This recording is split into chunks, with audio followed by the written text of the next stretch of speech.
Studio 1. De retour dans nos studios avec Eric Guel. Alors, Eric Guel, on l'a vu un peu partout ces derniers temps, dans tous les médias, à la télé, dans les journaux. Eric, tu es vraiment un local et c'est une fierté de t'accueillir ici dans nos studios chez Radio Studio 1. Ben, merci, bonjour à tout le monde. Donc je vous parle de Akiza. Voilà, tu vas nous présenter un peu le concept parce que les questions, il y en aurait des centaines, mais c'est peut-être plus simple que tu t'exprimes toi, avec le ressenti que tu as, avec ce que tu as, peut-être de te présenter toi-même déjà avec ton vécu. Oui, donc moi je suis un originaire du Pays de Beach, très rapidement parcourir le monde. Donc j'ai vécu à 3 reprises aux États-Unis. J'ai vécu au Vietnam, au Mexique, en Suède, donc j'ai pas mal voyagé. Et je pense que l'idée de Akiza vient en fin de compte de ces voyages, à savoir que à chaque fois que je rentrais au pays, je passais pas mal de temps sur les ordinateurs des uns et des autres, et je me suis bien rendu compte qu'il y avait un souci avec ce qu'on appelle la fracture numérique, c'est-à-dire qu'il y a les gens qui savent et il y a les gens qui savent pas. Et je pense aujourd'hui avec le déploiement de Tubéo, les gens l'ont bien compris. On n'a pas plus que la télé à la maison, mais on a aussi Internet maintenant. Et il y a des populations qui sont souvent les jeunes, qui eux s'y connaissent bien. Et il y a une population qui est un peu plus, je dirais souvent un peu plus âgée, et qui développe ou qui a développé un handicap, une crainte devant cet outil Internet qui est effectivement pas toujours très facile à comprendre. Voilà, donc l'idée, et pour avoir dirigé quelques sociétés dans le monde du numérique, surtout dans le monde des télécoms, j'ai souvent mis sur le marché mondial des plateformes de médiation. Et l'idée ici, c'est de trouver un médiateur, une plateforme de médiation qui s'appelle Akiza. Et cette plateforme de médiation est censée simplifier Internet d'un point de vue technologique, mais aussi d'un point de vue humain. Il y a 2 composantes dans la solution Akiza. Je tiens tout de suite d'entrée de jeu à rassurer tout le monde, c'est que c'est une solution gratuite, donc ce n'est absolument pas payant, il n'y a absolument pas d'abonnement pour s'inscrire sur Akiza. Donc j'invite tous ceux qui veulent l'essayer à aller sur www.akiza.com, alors HAKISA.com. Et cette médiation qu'on essaye nous de formuler en offrant cette solution, c'est une simplification d'Internet. Donc il y a des applications, ce qu'on appelle des applications dans le monde du numérique, de simplification d'Internet, et aussi un accompagnement personnel qu'on va appeler un musher. Alors, je vous expliquerai tout à l'heure d'où vient cette notion de musher. C'est tout simplement un compagnon qui est très souvent un fils, un petit-fils, un ami, compétence et un peu de son temps à la disposition de ceux qui ne sont pas forcément les plus éduqués sur l'utilisation d'Internet. Donc voilà, nous on va cibler la fracture numérique, ce qu'on appelle la fracture numérique liée à l'usage d'Internet. Donc voilà en gros la mission qu'on s'est donnée. On a forcément aussi trouvé un concept. Alors Akiza, pourquoi Akiza? Akiza, c'est simplement la traduction indienne de chien de traîneau, dans ce qu'on appelle des husky dogs. Chaque husky dog est une application de simplification d'Internet. Et ces applications de simplification d'Internet, on ne va pas directement les donner à un senior, mais par contre à un jeune. C'est ce qu'on appelle le musher. Alors un musher, ce n'est pas encore un nom barbare américain qui arrive sur le net. C'est un nom français. C'est tout simplement celui qui conduit le chien de traîneau. Un conducteur de chien de traîneau s'appelle un musher. Donc nous, aujourd'hui, ce qu'on essaye de trouver, c'est tout simplement des mushers, des jeunes, surtout les jeunes sur Facebook, qui accepteraient de donner un peu de leur temps et de leurs compétences pour aider un senior ou aider un autre adulte, voire même d'autres personnes dans d'autres catégories d'âge, qui eux ont un besoin d'entraide. Et notre solution, c'est clairement de l'entraide, comme on appelle de l'intergénérationnel, mais qui est censé apporter une solution à cette fracture numérique liée à l'usage. Donc voilà en quelques mots ce qu'on essaye de faire. C'est tout à fait noble, on ne parle plus dans les faits divers que de meurtres, de je ne sais quoi de nos jours. Et là tu parles d'entraide, donc l'entraide c'est vraiment, je pense, quelque chose qu'il faut.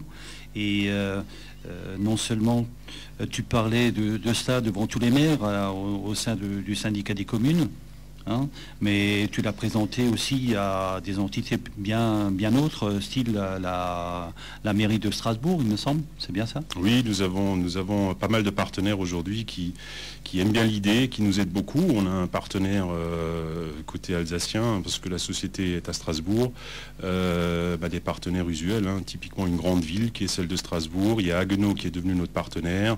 Il y a pas mal d'associations, hein, les maisons des aînés, les associations de jeunes, qui justement renforcent un peu ce côté civil. À savoir que l'année prochaine, c'est l'année européenne de la civilité.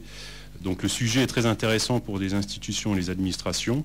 À savoir aussi que le sujet touche un aspect social. On sait qu'au niveau démographique, on va tous vivre plus longtemps et plus âgés, surtout après ce que j'ai entendu il y a quelques minutes sur les bonnes choses de la vie pour être en meilleure santé durant l'hiver. Vu que notre espérance de vie augmente, la dépendance très souvent est un sujet. L'autonomie se cultive de plus en plus par une aide justement familiale, des aidants, comme on les appelle. Et de plus en plus, il va falloir mettre la main à la pâte pour aider nos anciens. On allait bêcher le jardin chez Mémé. De nos jours, Mémé a peut-être besoin d'une aide sur le monde du numérique, puisque c'est un outil qui arrive de plus en plus dans notre vie, dans nos maisons. Je reviens maintenant sur du Tubéo. Tubéo a ramené instantanément dans la maison Internet. Donc très clairement, on est en confrontation constante avec cet outil et il va falloir trouver des solutions pour justement que cet outil ne soit pas un outil informatique. Et j'insiste beaucoup sur le sujet. Je pense qu'il faut arrêter de faire de nos aînés des informaticiens.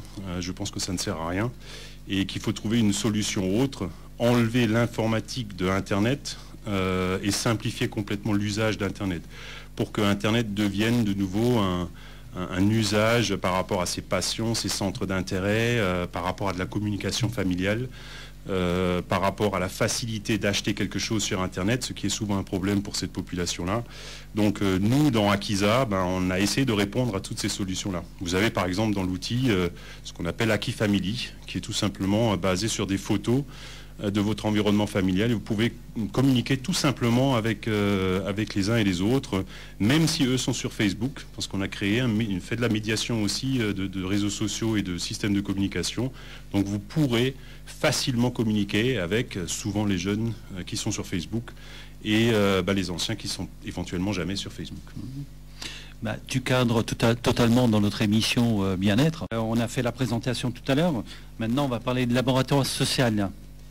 Oui, donc laboratoire social, c'est quand vous êtes dans le monde du net, des réseaux sociaux, il y a une phase dans la création d'une entreprise qui s'appelle le laboratoire social, ça s'appelle aussi dans le jargon le bêta-test, où vous essayez de tester un peu votre solution et surtout l'applicatif derrière les solutions avec des gens qui acceptent de vous dire ce qu'ils en pensent. Donc un grand appel à tous les auditeurs du Pays de Bitche. Si dans vos familles ou dans votre voisinage vous avez des gens qui ont un petit souci avec Internet, qui ne savent pas trop, et si vous-même vous êtes relativement à l'aise avec l'outil de l'Internet, on va vous inviter à devenir un musher. Et en plus on a mis en place un petit jeu concours sur notre site Internet où vous pouvez en tant que musher gagner un petit iPad, gagner certaines choses. Donc ceci peut nous intéresser dans la mesure où on se retrouve dans un milieu rural extrêmement bien équipé en accès à Internet. Donc je rebondis sur Tubéo. C'est une parfaite autoroute pour justement permettre un usage d'Internet qui soit beaucoup plus large que certains autres réseaux l'autorisent, parce que vous avez une extrêmement bonne bande passante. Et l'usage peut vraiment être reconfiguré par rapport à ce dont vous avez besoin. Si votre besoin Internet, c'est juste le village, ou c'est juste le partie administrative, ou c'est juste la communication avec votre famille, ça peut être mis en musique, ça peut être configuré très très facilement par un musher. Donc un appel à des mushers du Pays de Bitche pour nous aider à accomplir en quelques mois notre laboratoire social en acceptant aussi par ailleurs de nous dire ce que vous pensez des petits applicatifs que l'on a mis dans la plateforme justement pour configurer facilement Internet pour un non-initié. Voilà, donc ça c'est c'est un petit peu la phase intéressante. Alors on a des laboratoires, des îlots de laboratoires un peu partout en France. Juste un exemple, on travaille avec le laboratoire du lutin, pour ceux qui connaissent, c'est le laboratoire qui est à la Cité des Sciences à Paris. Donc il y a des chercheurs aussi sociologues, voire même anthropologues, qui travaillent sur notre sujet et qui nous aident à dimensionner justement ces solutions pour que l'ergonomie soit facile, pour que les couleurs, le code de couleur soit adapté. C'est très flashy, c'est très coloré, hein, comme vous l'avez pu le voir sur le site internet, mais tout ça obéit à une certaine norme de facilité d'usage, de résolution visuelle, justement pour que on neutralise complètement l'informatique qui est souvent un frein de l'usage de l'Internet. Donc voilà, et on aimerait bien que, bon, déjà si je suis originaire du Pays de Bitche, qu'on fasse un petit peu le laboratoire social. On est comme la radio des jeunes et des adultes. Donc n'hésitez pas, vous êtes toujours sur divers sites internet et surtout sur Facebook. Donc c'est un appel qui vient du grand patron de Akiza, Eric, qui vous demande vraiment de devenir musher. Voilà, alors musher, tu disais, c'est un mot français? C'est un mot français, hein, ça vient de marcher, et qui s'est transformé en musher. Donc devenir musher, ça veut aussi dire endosser un peu cette petite responsabilité d'aide pour l'usage d'Internet pour quelqu'un qui en a besoin, qui sont très souvent les aînés. Mais bon, ça peut être d'autres personnes forcément. Alors juste, il est très facile de créer un bouton sur Akiza qui peut s'appeler Studio 1, ce que moi j'ai fait dans mon entourage, Studio 1 est facilement écoutable sur Akiza. Il suffit de créer le bouton et de mettre le logo dedans et hop, c'est parti, tout le monde peut écouter Studio 1 sur Internet. Très bien, j'ai remarqué ça lors de la présentation au syndicat des communes. Voilà. Alors juste pour aussi rebondir sur Studio 1, quand vous avez un long parcours de voyageur comme moi je l'ai eu pendant 20 ans dans différents pays, si vous voulez avoir de temps en temps un petit parfum de Pays de Bitche, vous allez sur Radio Studio 1 et vous retrouvez comme à la maison, même si vous êtes à 20 000 km d'ici. C'est sympathique. Voilà, un petit morceau de musique peut-être, Max, avant de passer à la troisième partie.